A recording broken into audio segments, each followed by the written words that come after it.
Today's video is brought to us by Nautilus Ammunition. At Nautilus Ammunition, they have cheap, high-quality ammunition that is often $3 to $5 cheaper per box than retailers for small orders. They also offer subscription services where they have discounts associated with that. They have fast shipping, no order limits, no minimums, and that includes the subscription service as well. They're made in America with top-quality components and low prices. Nautilus is not a retailer, they are the manufacturer, and they don't scalp prices. Plus, when you call Nautilus Ammunition, you get real responses from real people, and that is huge. A big thank you to Nautilus Ammunition for sponsoring this video, and if you want to stay up to date with some of their sales, check them out on their Instagram over at Nautilus Ammunition. Thanks, guys. Hey everybody, welcome back to the channel. I appreciate your time. Thank you for watching. Gonna jump right into it. Last night, the assault weapons ban passed the House of Representatives by a score of 217 to 213. Two RINOs voted for it, and they allowed it to be passed. And that is Representative Brian Fitzpatrick of Pennsylvania and Representative Chris Jacobs of New York. So I got a lot of questions during the live stream about what happens now, and can I get this, and when can I get that? So I'm going to go over it real quick, so that we all understand what the bill actually is and how likely it is to progress going forward. Will it become law? Now on the screen is the summary of the bill. I've already gone over the bill in detail. I'll have a link down below in which it lists all kinds of weapons by name, basically all ARs, all AKs. There's a ton of stuff in there. If you want to see each item to see if yours is in there, you can check out the link below. But this says, this bill makes it a crime to knowingly import, sell, manufacture, transfer, or possess a semi-automatic assault weapon or a large capacity ammunition feeding device. A lot of folks forget that this is a magazine ban as well. The prohibition does not apply to a firearm that is 1, manually operated by a bolt, pump, lever, or side action, 2, permanently inoperable, 3, an antique, or 4, a rifle or shotgun is specially identified by make and model, because there are some firearms in that text that I just talked about that say are exempted from this bill. The bill also exempts from the prohibition the following with respect to a semi-automatic assault weapon or large capacity ammunition feeding device. The importation, sale, manufacture, transfer, or possession related to certain law enforcement efforts or authorized tests or experiments. Importation, sale, transfer, or possession related to securing nuclear materials. And possession by a retired law enforcement officer. Now here's the grandfather clause that people need to be aware is there, but I'm telling you because that it's there, it doesn't make it right. The bill permits continued possession, sale, or transfer of a grandfathered semi-automatic assault weapon, which must be securely stored. A licensed gun dealer must conduct a background check prior to the sale or transfer of a grandfathered semi-automatic assault weapon between private parties. The bill permits the continued possession of, but prohibits the sale or transfer of grandfathered large capacity ammunition feeding devices. Newly manufactured large capacity ammunition feeding devices must display serial number identification. Newly manufactured semi-automatic assault weapons and large capacity ammunition feeding devices must display the date of manufacture.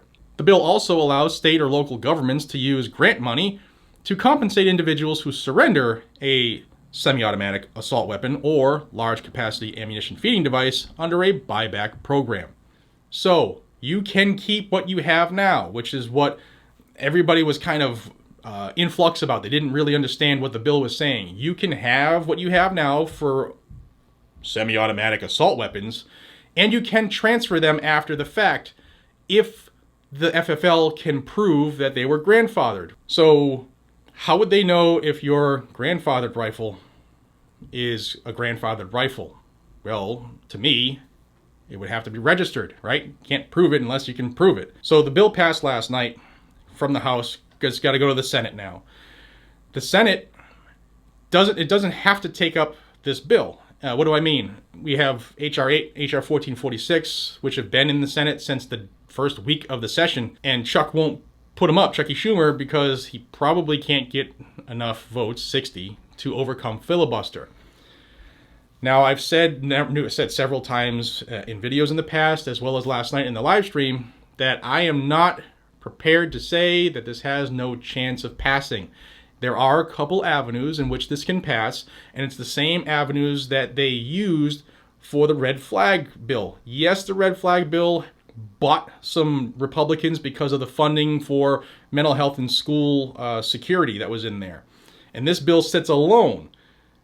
And that's a good thing for us because it was originally paired with police funding, which would have bought on some Republican support. So now the trick is to see how bad do the Democrats want the agenda item to pass. They have never been this close before since 1994, of course. They haven't been this close to their forbidden fruit, which they all have salivated for, is another gun ban in America. And Nancy Pelosi said it last night. This bill means more than your personal political career. She did say last night in no uncertain terms that they would expect to eat their own come the election to get this passed. Can they get the numbers? This is what we're going to be watching. Will they be on the bribe machine to get 10 Republicans to say we should ban these items? It's going to be close. It's going to be dirty because it's politics in Washington, D.C. And I'm going to bring it to you every single time there is an update. And if you want to stay in the know, please subscribe to the channel. Now, Jared, let's assume that it makes it through the Senate, which I really, in my heart of hearts, I don't think it's going to make it through the Senate. In fact, there's a good chance it doesn't even get brought up. But what happens? Does the Supreme Court immediately take precedent? No. So there are a couple ways the Supreme Court could get this case, assuming Bobo Biden signs the right line. And that would be either A, they can take it up immediately because it's such a gross violation of what they have established, which this is. And I would put a sliver of hope with that because it's Clarence Thomas and it's his decision. And he was waiting a long time to put things back in order when it comes to how the government looks at a Second Amendment violation in the courts. But he's not the Chief Justice. That's important to note. And the other way is it would have to be challenged in court and go through the steps up to the Supreme Court. And that, as we've seen, can take years. Is it unconstitutional? 100%. Does it violate Bruin? Yup. Does it violate Heller? Yup. Can they ban these items that are in common use? Nope. Do we get our rights from the government? Nope. Can the government take away our rights? Nope. So yes, all of that is a factor. Don't go crazy yet. There's nothing to rush out and buy yet. It's not even up for debate in the Senate. So don't worry. Let us stay focused. Let us all be on the same team. Don't care what you drive. Don't care who you hug. Don't care who you hang around with, what your clique is. It's time to focus our attention and row this boat in the same direction. We got some stuff to do. We got some work to do. All right. If you want to support groups who help support us, links are in the description of every single video. Please check out Freedom Garage. That would really mean a lot to me. And subscribe to Guns and Gadgets, the premier source for Second Amendment news. And until I see you again, be safe, stay vigilant, and carry a gun to keep you, your friends, your family, your community safe. Why else? Because Nancy can't stand it, and neither can the Penguin, Jerry Nadler. I'll see you on the next one. Take care.